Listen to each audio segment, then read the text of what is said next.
Remember during the WNBA season? Oh my gosh, all the ratings, the record ratings, blah, blah, blah, blah, blah. But what did we say continuously here on this channel? Yeah, record ratings. Of course you guys are going to have record ratings. Nielsen changed how they count numbers. Of course their ratings are going to be more. It would be kind of embarrassing if they were that much less. Well, Sustainable Unrivaled, their numbers came out and they are less. For months, everything sounded perfect. But then the numbers started looking strange. Instead of explaining it clearly, the celebration became louder and the meaning of success suddenly changed. It feels like they created a new way to measure progress, so people wouldn't notice the problem. Now, there's an awkward silence. It makes you wonder, when a league changes how it counts success, what are they trying to hide? People could be seeing its final days as Paige Beckers and gang could not save the viewership from tanking. What does this mean for the WNBA when they make their return back to TV? We finna talk about it all. I told you guys a couple months ago that the views was going down on the channel. Like, the WNBA content wasn't looking too good. I was one of the first people to say that about the whole genre itself. Told y'all we was going to be making big-time changes on the channel. Now, I say that to say this. Now, there has been news to come out about Unrivaled viewership been down nearly 70. They said Unrivaled would last for a long time. They called it a bright future for women's basketball. They promised it would grow, attract more fans, and keep getting millions from investors while players competed on the court. They say. Unrivaled is sustainable. They say. They say. Ratings have come out for Unrivaled, and folks, if I was to say fall off a cliff, if I was to say significant drop off, I would be underselling how underperforming day one of Unrivaled really was. They repeated these promises with strong confidence. But if it was truly successful and stable, why did the first game of Season 2 look almost empty? The arena looked so quiet and empty that it felt like a ghost town. So the first set of Unrivaled ratings are in, and it's been kind of grim. And by kind of grim, I mean really, really grim. If you are Unrivaled, this is, if these are your ratings every single week on True TV, it's not the biggest disaster in the world, because by the looks of things, these True TV ratings were similar enough to what they were a year ago. Similar enough to what they were. Now, the ratings are out, and they're very bad. Calling them disappointing would be an understatement. The numbers didn't just drop a little, they fell sharply and reached very low levels. Hella views to begin with. They wasn't even getting hella views at all last year. Now this year their views is down by nearly 70%. This is very bad. Now, towards the decline of the WNBA season, towards the end of the season, we start seeing the WNBA kind of fudge the numbers, taking into account group party watch, well, basically watch party viewerships, counting those into, you know, effect like bars and stuff like that. In Season 1, everything looked amazing. There were record ratings, big celebrations, and experts saying women's basketball was growing fast and here to stay. The future seemed very bright. But there was one issue. Nielsen had changed the way they measured ratings, which made the numbers look bigger than they might really have been. It was like wearing shoes that are too big and pretending they fit perfectly. In Season 2, about 140,000 fewer people watched the games on Monday nights. Afternoon games were even lower, with only around 107,000 viewers. Many fans didn't even know Unrivaled had returned. No matter how talented the players are, if people don't know the games are happening, it's hard for the league to succeed. Interest in pretend basketball. I have been telling you guys for years, as the mainstream media has intentionally lied to us. These elite athletes are amazing! This is the best basketball in the world! Woohoo! Yes, yes, yes!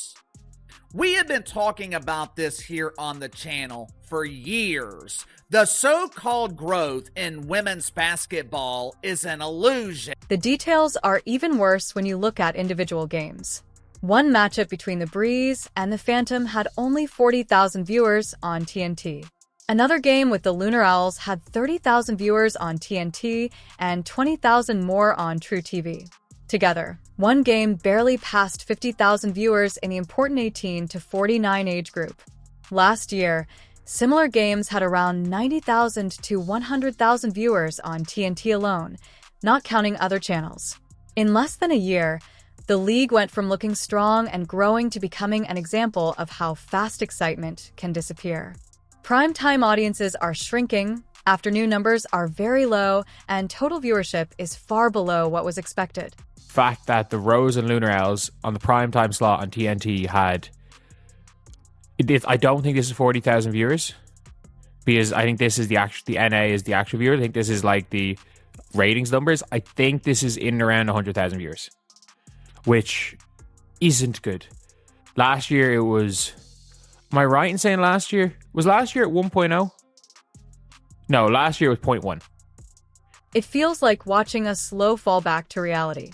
No matter how much the league talks about being sustainable, it doesn't change the fact that not enough people are watching. One big problem is poor promotion.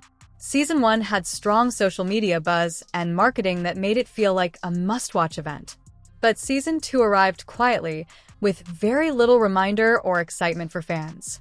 Some people didn't even know the league was back. Meanwhile, Nielsen plans to introduce a new Big Data Plus panel system by 2025, which combines traditional TV tracking with streaming data from smart TVs and other sources.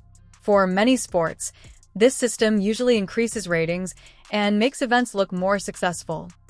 The early Unrivaled TV numbers are not good for Season 2, that is, which is certainly no cause for celebration, but is cause for concern. When I say the first part, it's because I guarantee you there are going to be a lot of people racing to like rub it in and do like a and I'm rooting for Unrivaled success. I like the idea, the concept, the mission statement, and all of those things, but you also have to deal with the reality of a situation. However, Unrivaled's viewership barely improved, even with better measurement systems. Smart TVs and big data couldn't fix the main issue. The audience simply isn't there like before. It's ironic because the league promoted itself as innovative and sustainable, yet it struggles to keep viewers for its biggest games. The numbers show overconfidence, weak promotion, and fans who either lost interest or didn't know the season had started. Investors may now be questioning their support.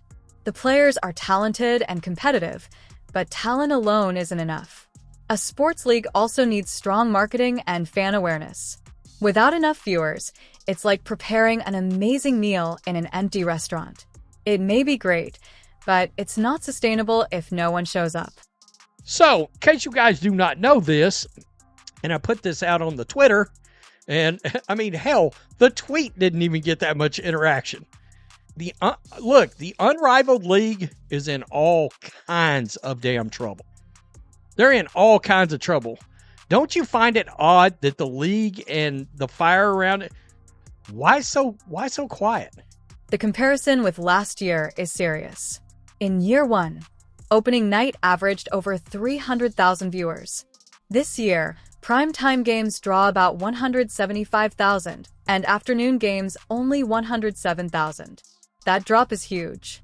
Many fans who watched before are no longer tuning in, and some didn't even know the season had restarted. The idea of a fast-growing, sustainable league now feels more like good marketing than reality. Even with advanced rating systems, the league is still underperforming.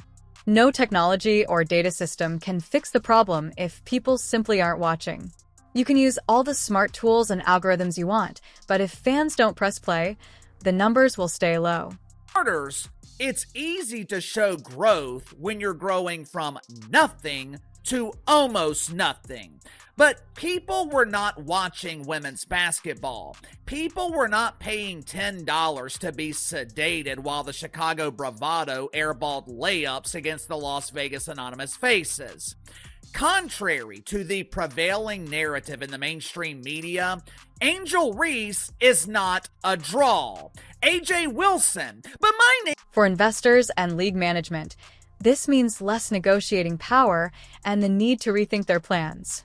Momentum cannot be faked, and hype alone cannot create loyal viewers. Season may 2nd still have talented players and competitive games, but a league cannot survive on talent alone. It needs strong fan interest, full seats, and active social media engagement. The story of Unrivaled Season 2 is a warning about making big promises without long-term support. Ratings dropped, excitement slowed down, and even advanced measurement systems can't create an audience that doesn't exist. Sustainability is proven by real results, not just words. The league may continue, but its claim of long-term success is now being questioned. Unrivaled ratings are in to begin season 2, and they're not great. To be honest, what should have been kind of expected. This is the 2nd season. You're probably going to peak at the first time you come out, which last year I believe they were in the 300s, if I'm not mistaken. I'm going to pull up the numbers in just a second. The Athletics' Ben Pickman put them out. Saw people talking about the key demo rating as well. That was like kind of some misinformation from folks that don't know how ratings. Now the big question is, why did the fans leave? Was it poor promotion, loss of interest, or just short-term hype that didn't last? Can the league bring viewers back before people start believing it has failed? Only time will tell if Unrivaled can recover or if its promise of being sustainable was just a catchy slogan without real support. Right now, the numbers speak louder than the promises. They show decline and disappointment. A league without viewers is like a car without fuel. It may look good on the outside, but it won't move forward. In sports entertainment, perception matters a lot. Even if the games are exciting, low ratings quickly change the story. One moment you are called the next big thing in women's basketball, and the next your primetime audience is very small. That's not stability. That's a serious warning sign. I believe part of the reason is, hey, Project B has put the writing on the wall for Unrivaled. All right? It's no way around it. There's two things at work here. Number one, there's going to be a sale of Warner Brothers Discovery to somebody, whether it's Netflix or whether it's Paramount. And we've already found out, well, part of that, most likely, will be that the one place you can stream Unrivaled. Promotion, or the lack of it, is a huge issue. Season 1 succeeded because people knew about it. Even casual fans were curious, and social media helped spread excitement about every big play.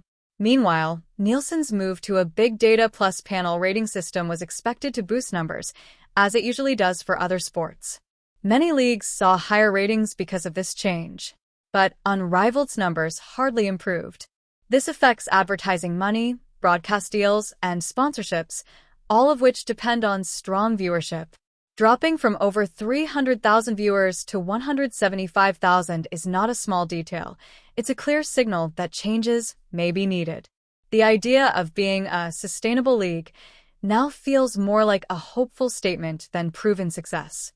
It also raises questions about the loyal fans who are still watching. Television numbers are not one-to-one with revenue. Rights deals get signed, agreements get signed, money that comes in, ad dollars can all be, independent specifically of the ratings, but the ratings tend to influence the media rights deal and the overall numbers that come in and what advertisers are expecting. So, of course, that's why they often become a story. And in this case, you're in the 2nd season of Unrivaled, so you're curious to see how it's going to do going. Season May 2nd still have talented athletes and exciting games, but something feels missing. Watching games with smaller crowds or less attention reduces the excitement. Live sports thrive on fan energy, reactions, and online discussions. When the audience shrinks, that shared experience fades. The games still have skill and strategy, but they lose some of the excitement that makes people care. In the end, this situation teaches an important lesson. Talent alone doesn't guarantee long-term success. Hype doesn't last forever. The league could improve and attract viewers again with the right strategy. But for now, the message is clear. Without fans, nothing else matters. Ratings are the final judge, and in Season 2, they show that Unrivaled still has a long way to go to prove its claims.